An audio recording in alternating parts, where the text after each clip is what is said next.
Parfois, c'est super difficile de faire de la place dans son mix et de faire ressortir un élément. J'ai des solutions pour toi.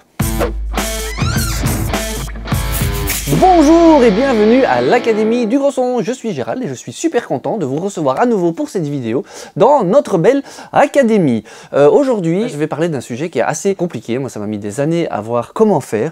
Mais en gros, parfois quand on mixe, même souvent quand on mixe, il est difficile de faire ressortir des éléments. C'est-à-dire que tout est là, mais c'est vite brouillon. Parfois, il y a des éléments qu'on n'arrive pas à entendre, à les rechercher. Donc, il y a des petits trucs et astuces. Je vais te donner 4 techniques pour t'aider là-dedans et 3 petites astuces pour mettre un petit peu, pour t'aider un peu à utiliser mieux ces techniques. Avant de commencer, si tu es nouveau sur la chaîne, tu mets un petit like parce que ça fait plaisir, tu t'abonnes, ça c'est super cool, t'enclenches la petite cloche comme ça, tous les mardis 18 h, il y a une nouvelle vidéo, et t'es au courant, tu loupes rien. Et surtout, si ce n'est pas encore fait, que tu ne fais pas partie de notre grande et belle académie, tu vas sur l'académiedugrosson.com/bonus, t'inquiète, le lien est dans la description, tu cliques, tu t'inscris. Non seulement tu resteras en contact avec nous, tu sais tout ce qui se passe à l'Académie, les nouveaux cours, les promotions, mais en plus surtout pour te souhaiter la bienvenue, tu auras plein de bonus, un guide d'achat pour Auto Home Studio, un tableau avec toutes les fréquences pour t'aider en mix, et une liste de plugins gratuits qui entre autres vont pouvoir t'aider à faire ce qu'on va faire un petit peu aujourd'hui, c'est-à-dire faire de la place dans ton mix. Alors allons-y, rentrons dans le vif du sujet. Avant de commencer, je vais faire une espèce d'analogie avec ce qu'est un mix et pourquoi on a un problème de place. Bon, c'est vrai que dans les musiques modernes maintenant, on n'a plus de limite de couches de pistes, on peut y aller, on peut remplir la machine. Parfois, on a des sons maintenant qui sont beaucoup de sons sur base de sons électroniques, de synthèse, qui sont des sons déjà énormes qui prennent plein de place et donc du coup, on sait plus parfois arriver à tout mettre dans un mix. Moi, ça m'arrive souvent d'avoir des mix, de recevoir des mix ou même de produire des morceaux où je me retrouve avec des dizaines de pistes. Ce n'est pas exceptionnel de dépasser les 100 pistes, mais il faut arriver à faire rentrer tout ça dans le mix. Donc du coup, le mix, moi je vois ça un petit peu comme une boîte, ou comme un cadre, on pourrait dire un cadre, qui est vraiment limité, ou une boîte qui est fermée. Du coup, tous les éléments qu'on va mettre vont remplir cette boîte, et au bout d'un moment, on ne saura plus en mettre, ça devient compliqué. Donc je vais vous donner, comme je vous avais dit, 4 techniques pour vous aider à faire de la place dans votre mix et arriver à tout placer. Et le premier truc, c'est d'utiliser plutôt une EQ à base subtractive. Je m'explique. Pendant très longtemps, dès que j'utilisais une EQ, j'avais un peu trop tendance à booster et rajouter des choses. Vous l'avez compris, l'EQ subtractive, par définition, c'est le fait de plutôt travailler en retirant des fréquences. Dans certains cas, évidemment, on a besoin de booster, c'est une évidence. Mais on a parfois tendance, en tout cas moi c'était un de mes sales tics, je dirais peut-être un sale réflexe, c'est de vouloir trop vite ajouter des choses parce qu'on dit tiens, le son manque de ceci, manque de cela. On le travaille en solo et du coup on essaie de trop le booster, on rajoute trop de choses. Ce qui fait que si on fait ça sur l'ensemble de nos sons, on se retrouve avec beaucoup d'éléments qui vont se retrouver boostés, ultra vitaminés et surtout toutes ces fréquences vont rentrer en conflit. Le fait d'utiliser une EQ subtractive va plutôt retirer des choses et donc par définition faire de la place. Souvent en plus quand on booste, on a tendance à utiliser un Q qui prend plus de fréquences, plus large, donc qui va justement prendre beaucoup plus, tandis que souvent en subtractif, on vise des fréquences un peu plus fixes. On a fait une vidéo sur le sujet, sur quel EQ choisir, à quel moment, quel type d'EQ, donc qui reprend un petit peu tout ça, donc le lien est dans la description. Mais je vais vous illustrer un petit peu le concept de ce que je dis. Donc ici, le seul morceau qui va me servir pour cette vidéo, ça faisait longtemps qu'on n'avait plus sorti notre bon vieux morceau AGS, on a d'autres morceaux sur lesquels travailler, mais du coup on a un petit peu délaissé celui-là. Il a fait une petite déprime, il m'a envoyé un mail, il m'a dit je pourrais revenir dans une vidéo, donc voilà le retour de notre hymne international qui n'est jamais devenu un hit, malheureusement. Si je vous fais écouter on avait fait une fois un petit prémix, ça sonne comme ceci.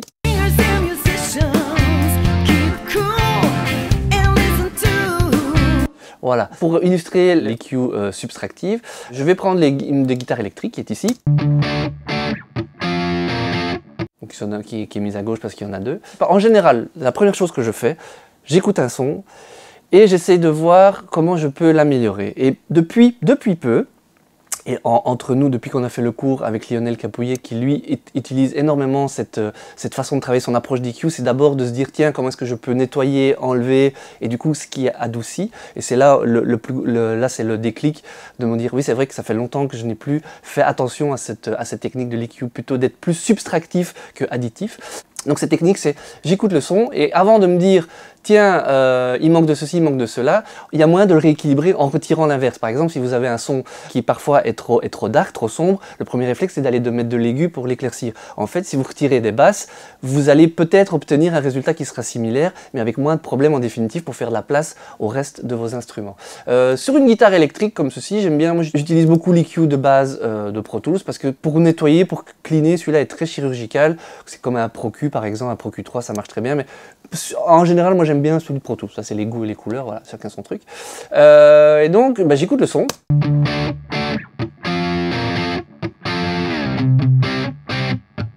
Voilà, et souvent dans les guitares électriques, bah, ce qu'on entend ici, c'est qu'elles pourraient être un petit peu plus agressives, un peu plus médium, mais en réalité, ce que je vais d'abord faire, ce qui est plus logique, c'est d'aller enlever des graves, des extrêmes qui servent à rien.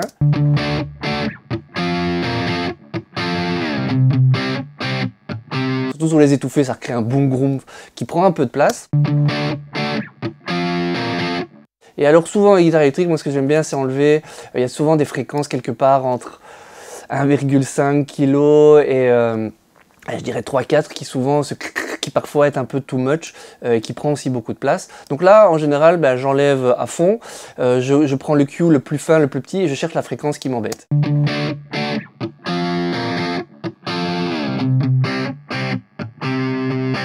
Il y en a un peu ici, donc je mets, j'enlève. Après je mets, j'enlève pour voir ce que j'ai enlevé si c'est pas trop drastique. Évidemment comme ça c'est beaucoup trop, mais c'est pour me rendre compte quelle fréquence et puis après je vais pouvoir la ramener pour qu'il y ait juste la bonne dose.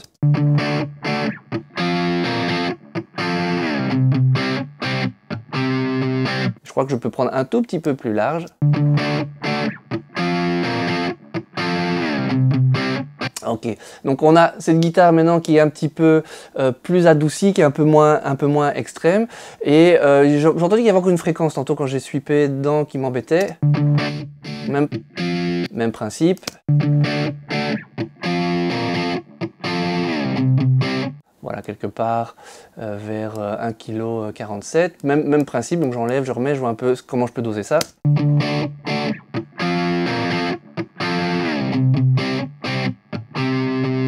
Ok, maintenant je vous le mets avec et sans cet EQ.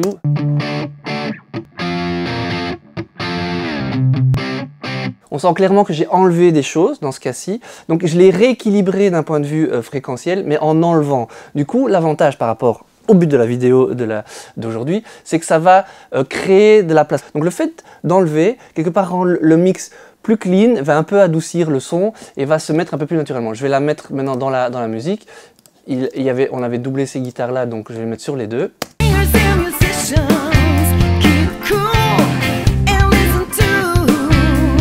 Maintenant je vais mettre et enlever les EQ pour que vous entendiez la différence.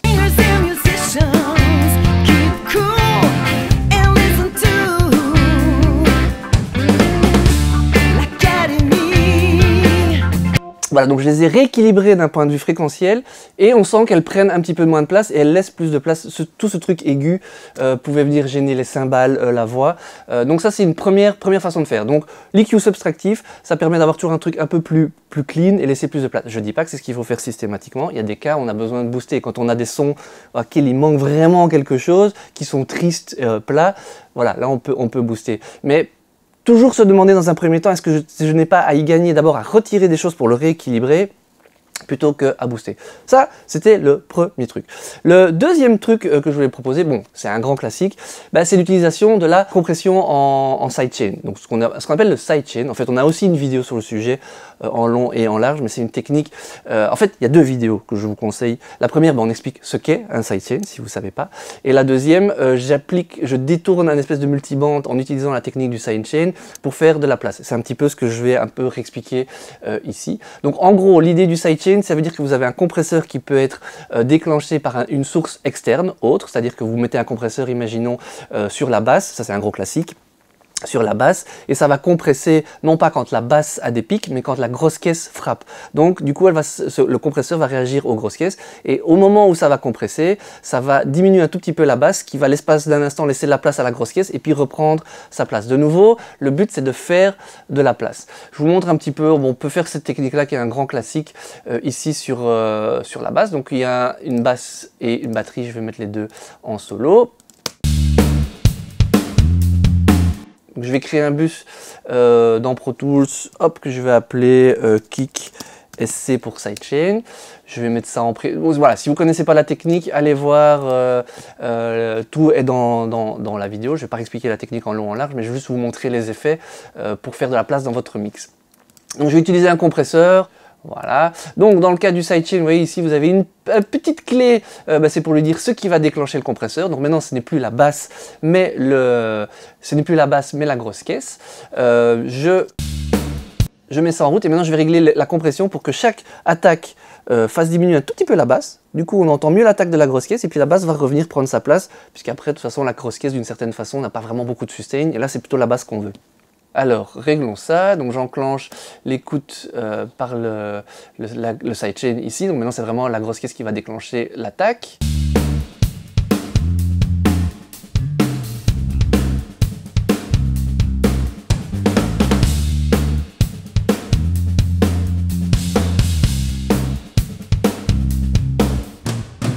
Ce qu'il faut écouter, donc j'ai réglé un temps d'attaque très court, pour vraiment que ça réagisse très vite, pour laisser passer la grosse caisse.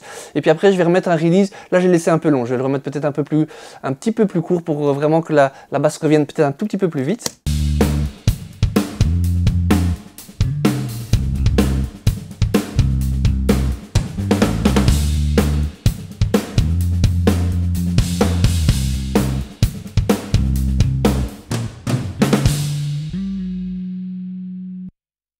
Je vais régler un peu mieux mon seuil.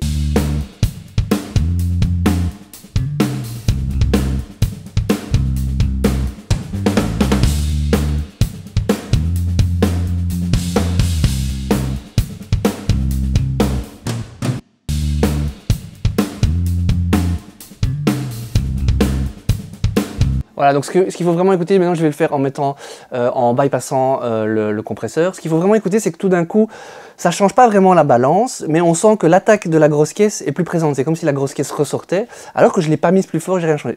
De nouveau, c'est subtil. C'est comme toutes ces techniques de mix qu'on vous explique à longueur d'année avec André. C'est toutes ces petites techniques qui font ces petites subtilités et qui créent le grand tout d'un résultat beaucoup plus pro. Donc écoutez, là je vais commencer avec enlever et remettre. Et écoutez donc vraiment comment tout d'un coup l'attaque de la grosse caisse se détache un tout petit peu de l'impact basse batterie.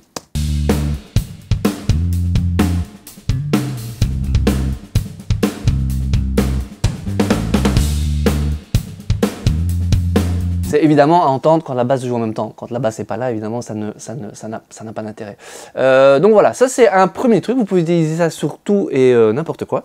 Et alors, la version la plus intéressante, c'est cette deuxième vidéo dont je vous avais parlé, enfin la plus intéressante qui peut aider beaucoup pour faire de la place. Je vous conseille d'aller voir cette vidéo, mais en gros, vous pouvez utiliser la même chose sur un compresseur multibande, qui fait que là, vous allez pouvoir viser une bande de fréquence beaucoup plus précise et chaque fois que l'élément source va déclencher le compresseur, ça va créer une micro-fenêtre mais dans une bande de fréquence plus définie. Un exemple que moi j'utilise ça par exemple très souvent pour que dans un mix très dense où vous avez des grosses guitares, vous pouvez, et qui mangent souvent la caisse claire parce que c'est avec des saturations, on a du mal à faire ressortir des caisses claires qu'on veut claquantes.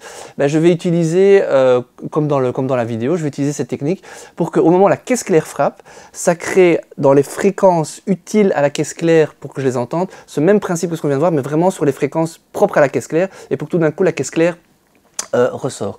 Et alors il y a maintenant un outil que j'utilise pour pousser l'exemple encore plus loin. Il y a un outil que j'utilise qui est vraiment bien à ce niveau-là, qui est encore plus poussé, qui est un petit outil de chez Waves Factory, qui s'appelle le Track Spacer, voilà, qui exactement fait le même principe que je viens de vous expliquer, mais qui est beaucoup plus complexe. Si ça vous intéresse, vous le mettez en commentaire, je vous ferai une vidéo plus complète sur la technique. Ça, c'est un outil que j'utilise vraiment souvent. Ça me permet de nettoyer, par exemple, une caisse claire qui prend trop de place dans des overheads. Ça, c'est un gros classique. Avec ça, j'arrive à libérer un petit peu le côté énergie de la caisse claire dans les overheads et je peux pousser un peu plus mes cymbales sans avoir trop cette caisse claire, parfois qui est trop room ou qui enlève de l'impact dans la caisse claire. Donc ça c'est vraiment l'outil ultime pour faire la technique. En fait en gros ils ont pris la technique dont je vous ai parlé et ils l'ont poussée à un niveau supérieur en utilisant 32 bandes de fréquences différentes. Enfin voilà, c'est vraiment bien fait, ça marche super bien et la boîte fait pas mal de plugins qui sont vraiment intéressants et créatifs. Ça c'était pour la deuxième techniques. J'espère que vous êtes toujours accrochés, j'espère que ça fait pas trop d'informations. Alors, la troisième technique que j'ai pour vous, de nouveau pour faire de la place, ça c'est ce que j'en ai parlé dans une vidéo il n'y a pas très longtemps, ben, c'est tout simplement l'automation.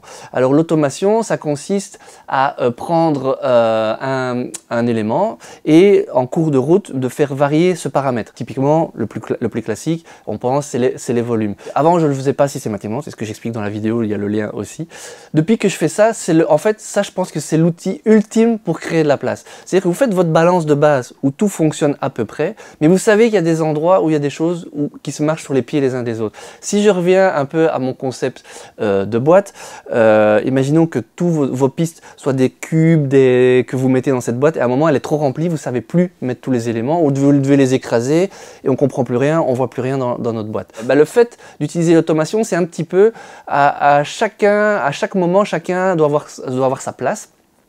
Et l'automation permet soit de pousser un peu un qui doit s'entendre un peu plus et de diminuer un autre élément. C'est-à-dire qu'il y a un moment, il y en a un, il est important, on en a besoin, il est gros dans notre boîte, c'est un gros cube, et à un moment, on va le remettre plus petit, il va refaire plus de place et on va permettre à un autre cube de grandir.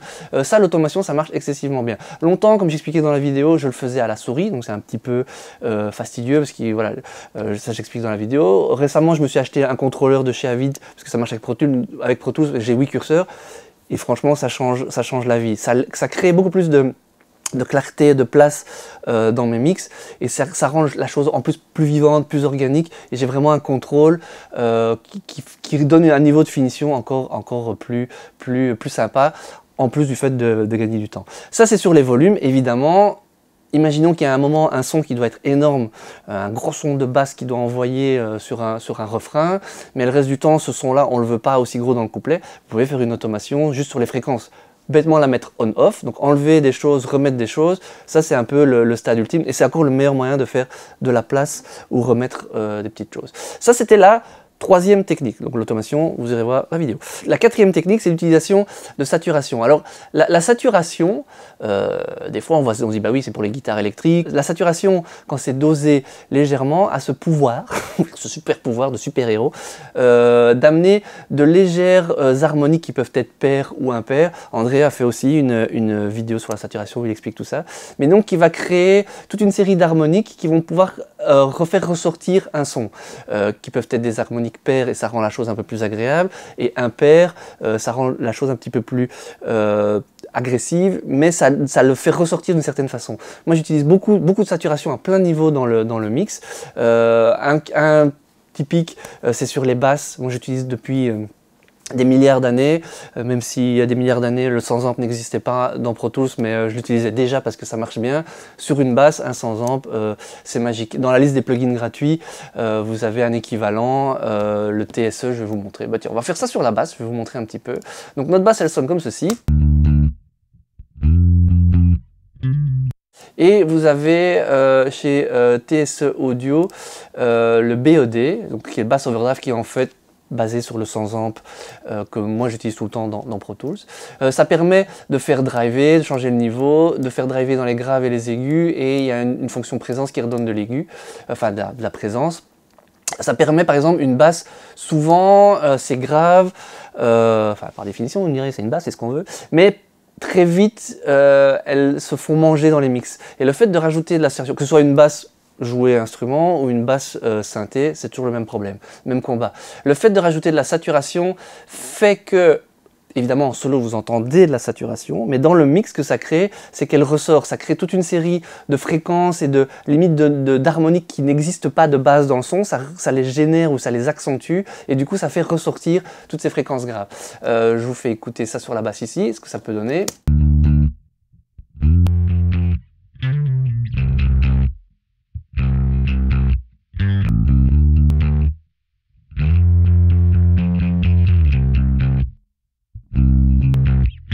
Comme ça a l'air drastique, on dit mais là c'est carrément un autre son de basse, là. Il nous fait un truc de punk là. Mais en fait dans le mix, vous n'allez pas forcément entendre cette satu, en fait vous n'allez pas l'entendre, mais vous allez entendre la basse qui tout d'un coup va ressortir un petit peu. Mettons ça en situation.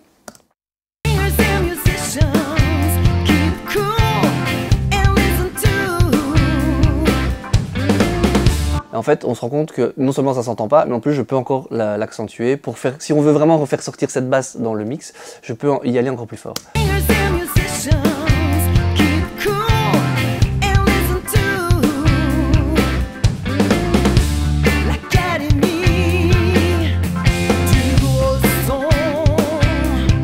Donc vous avez écouté quand j'ai mis avec et sans, la basse tout d'un coup, elle n'a pas perdu cette rondeur, c'est toujours une grosse... Quand on est sans, en fait, on a une espèce de grosse basse ronde, mais elle manque de définition, on l'entend pas forcément bien, elle n'est pas ultra définie au niveau des notes. Quand je l'enclenche, on l'entend beaucoup plus. Je vais vous faire écouter.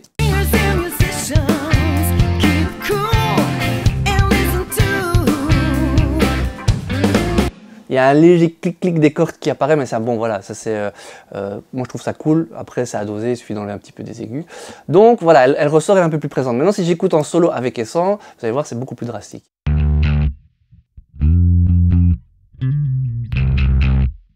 Ouh. Donc voilà, ça c'est une technique, ça marche surtout, moi j'utilise beaucoup par exemple sur les bus batteries, sur des batteries, sur des caisses claires, j'utilise beaucoup sur les caisses claires le Lo-Fi par exemple de Pro Tools qui marche bien, sur des batteries, des bus batteries, j'adore utiliser le Blackbox, le HG2, qui est une émulation d'une machine hardware qui sert à ça, à saturer, mais qui permettent de faire ressortir des sons. Là évidemment, il faut toujours repenser à notre premier point. Donc là, c'est que ça génère des choses en plus. Donc il faut que ça les fait ressortir, mais ça peut éventuellement prendre de la place ailleurs. Donc il faut faire attention. En général, ça amène quand même quelque chose de relativement subtil. C'est pas aussi drastique qu'un EQ où on booste des fréquences qui vont venir masquer d'autres fréquences. Ça, c'était ma quatrième technique. Et pour vous aider à les utiliser, à voir à quel moment l'utiliser ou pas, j'aimerais vous donner 3 petits trucs pour vous faciliter la vie, à savoir quand vous devez utiliser ces techniques, quand est-ce que ça marche ou ça marche pas, quand est-ce que vous devez faire de la place ou pas. Le premier point pour moi qui est important à ce niveau-là, c'est d'abord d'écouter le morceau. Alors il y a deux points de vue. Soit vous êtes mixeur ou vous mixez quelque chose que vous ne connaissez pas pour quelqu'un d'externe, soit vous mixez votre propre musique. Dans les deux cas, le principe est le même, c'est-à-dire qu'il est important de comprendre comment le morceau est construit et comment ça a été arrangé. C'est-à-dire que s'il se passe quelque chose de spécifique dans le couplet, dans le refrain, il y a des éléments qui arrivent, qui partent, il faut bien comprendre comment ça s'imbrique. Si vous faites ça pour quelqu'un d'externe, il faut d'abord un petit peu analyser.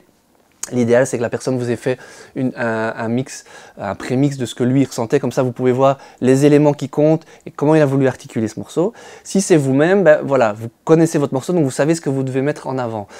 Le fait de bien connaître les arrangements, ça vous permet de savoir à quel moment, quel élément doit être mis devant ou pas.